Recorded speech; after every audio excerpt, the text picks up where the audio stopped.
नमस्कार, मी भाग्यश्री. माझ्या चॅनलवर तुमच्या सगळ्यांचं स्वागत आहे. आज आहे नागपंचमी. नागपंचमीच्या तुम्हाला खूप खूप शुभेच्छा. आता सकाळी सकाळी तर पहिल्यांदा चहा केला. आता काल पण भावाचा उपवास होता. आज आहे सोमवार, त्यामुळे आज पण उपवास आहे. त्याच्यामुळे आधी चहा घेतला आणि नंतर मग डाळ शिजायला टाकली.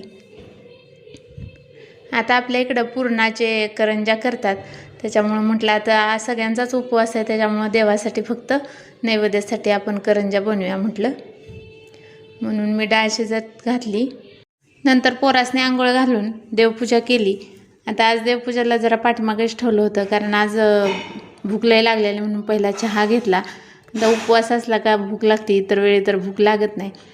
मी मग देवपूजा करून घेतली. आज सोमवार असल्यामुळे आता पिंड सेपरेटच मांडून मी छान अशी पाटावरती पूजा मांडली होती.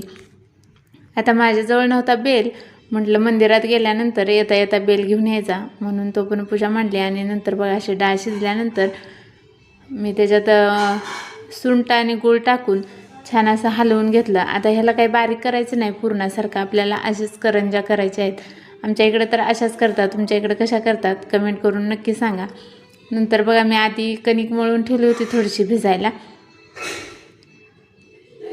आणि नंतर असं थोडंसं पुरण घालून छान करंज्या बनवून घेतल्या. आता पुरण म्हणते मी, पण ते डाळ आणि गूळ एकत्र केलेलं आहे. म्हणजे आपण पुरण जसं करतो तसंच, फक्त पुरण आता बारीक करतो. तर हे मी बारीक केलं नाही, तसेच डाळ आणि गूळ ठेवलेला आहे आणि त्याच्या करंज्या केल्यात. तुमच्या इकडे पण करंज्या करतात का? आणि आम्ही ह्याला करंज्या म्हणतो, तुम्ही काय म्हणता कमेंट करून नक्की सांगा. आता मी जास्त काही करंज्या बनवल्याच नाही त्या, कारण सगळ्यांचा उपवास आहेत म्हणून थोडेच बनवल्या होत्या.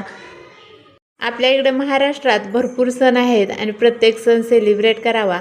आपण आपली संस्कृती जपली का आपली मुलं पण संस्कृती जपतील आणि प्रत्येक सणाचं महत्त्व राहील. आता प्रत्येक सणाला महत्त्व तर आहेच.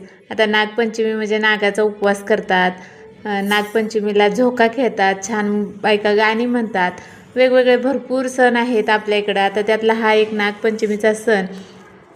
नंतर मग उपवास असल्यामुळे सगळ्यांनी खिचडी बनवून घेतली. आता सगळ्या किचनवर असा राडा पडलेला, आधी सगळी भांडी घासून घेतली आणि नंतर मग किचन स्वच्छ केला. व्हिडिओ आवडला असता तर लाईक आणि सबस्क्राईब करा. चला भेटू पुन्हा, बाय.